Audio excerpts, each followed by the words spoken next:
ठीक है। विपिन शर्मा जी, तिवारी जी तो बोल रहे हैं कि कोई विकास नहीं हुआ, गोरखपुर की सड़कें पानी से भर जाती हैं, नदी नाले बन जाते हैं।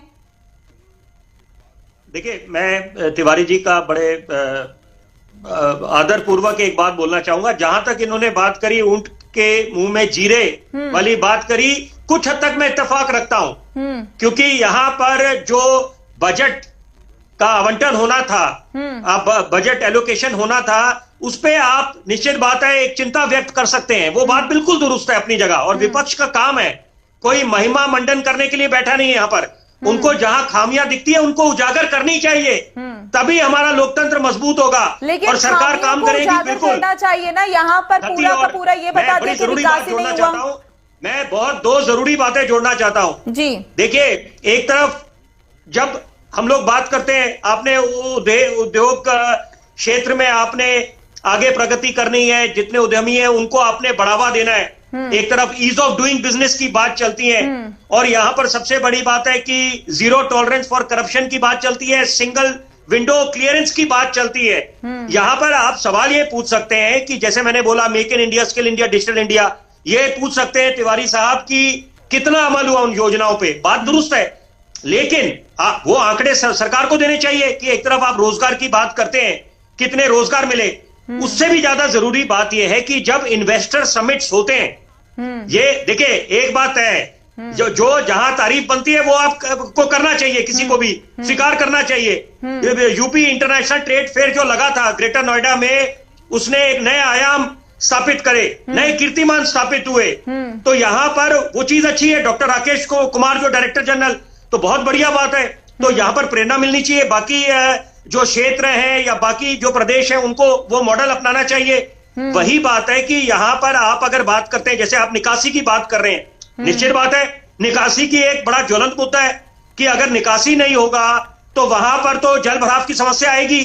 उसके अलावा आप नए आप सड़कों की बात करते हैं, कुछ जगह ऐसी है कि जहां पर पूछा जाए कि सड़कों में गड्ढे हैं कि गड्ढों में सड़कें, वो बात समझ आती है। वो अगर कोई एक आम आदमी हो या विपक्ष से कोई नेता सवाल पूछता है तो इसका मतलब ये नहीं है कि वो आलोचना कर रहे हैं। वो एक तरह से अगर सरकार को आईना दिखा रहे हैं, तो उससे प्रयास ये होना चाहिए सरकार का कि आप उससे सीख लेकर आप उस पे सुधार लाएं उस काम में, और काम में रफ्तार पकड़नी चाहिए। लेकिन जरूरी बात है, मैं एक तिवारी साहब को जरूर एक बात बोलना चाहूंगा कि एक मिथिक तो नोएडा को लेकर भी था कि यहां पर कोई आने से कतराता था जी, कि उनको लगता था कि मुख्यमंत्री की कुर्सी नहीं बचेगी, तो वो भी है मिथक तोड़ा है। इसका मतलब है इच्छा शक्ति दिखाई है योगी आदित्यनाथ जी ने। साथ साथ सेमीकंडक्टर की जब आप बात करते हैं, ये दौर आर्टिफिशियल इंटेलिजेंस का है, डेटा साइंस का है, और यहां पर भूलना नहीं चाहिए नेशनल हाइड्रोजन मिशन की बात करते हैं, मिशन सर्कुलर इकोनॉमी की हम लोग जो बात करते हैं, तो वाकई में सपना सबका साझा है। यहां पर आपकी भी जब सरकार रही, अखिलेश यादव जी की कहें, मुलायम सिंह यादव जी, सपा की जब सरकार थी, तो निश्चित बात है अच्छे काम हुए, इसको कोई नकार नहीं सकता। जनता जब अपना बेशकीमती वोट देती है, किसी में भरोसा जताती है, तो उसको आप निराधार नहीं समझना चाहिए, उसके पीछे वजह है पुख्ता। तो यहां पर अच्छे काम करें आपने भी, कोई नहीं चाहता अपनी छवि धूमिल हो जनता के बीच, वो दोबारा वापसी चाहते हैं। यहां पर अभी समझने की आवश्यकता है कि चुनौतियां भी बेशुमार है, लेकिन सपना साझा है कि हर कोई चाहता है उत्तर प्रदेश उत्तम प्रदेश बने। लेकिन यह सवाल जायज अपनी जगह कि अगर इन्वेस्टर समिट हुए तो कितना इन्वेस्टमेंट आया है, कितने रोजगार उत्पन्न हुए हैं, और यहां पर जो महंगाई की बात कर रहे हैं तिवारी साहब, वो उस पर निश्चित बात है कि भाजपा के प्रवक्ता या भाजपा के नेताओं को आकर उस पर और प्रकाश डालना चाहिए कि क्या उसके पीछे सच्चाई क्या है। कि रोजगार को लेकर, क्योंकि वायदे हैं रोजगार के कि अगर आपने युवाओं को सशक्त करना है तो यहां पर आपको उनको रोजगार देना पड़ेगा।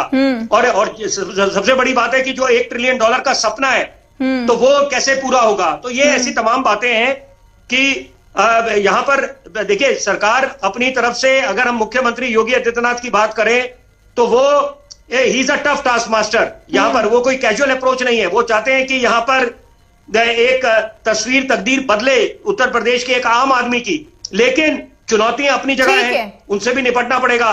लेकिन अभी सफर लंबा है, शुरुआत हो चुकी है, निश्चित बात है, एक नींव रखी गई है, लेकिन विपक्ष को पूरा हक बनता है कि कुछ सवाल या कमी पेशियां अगर दिखती है उनको, उसको उजागर करें, आईना दिखाने का काम करें।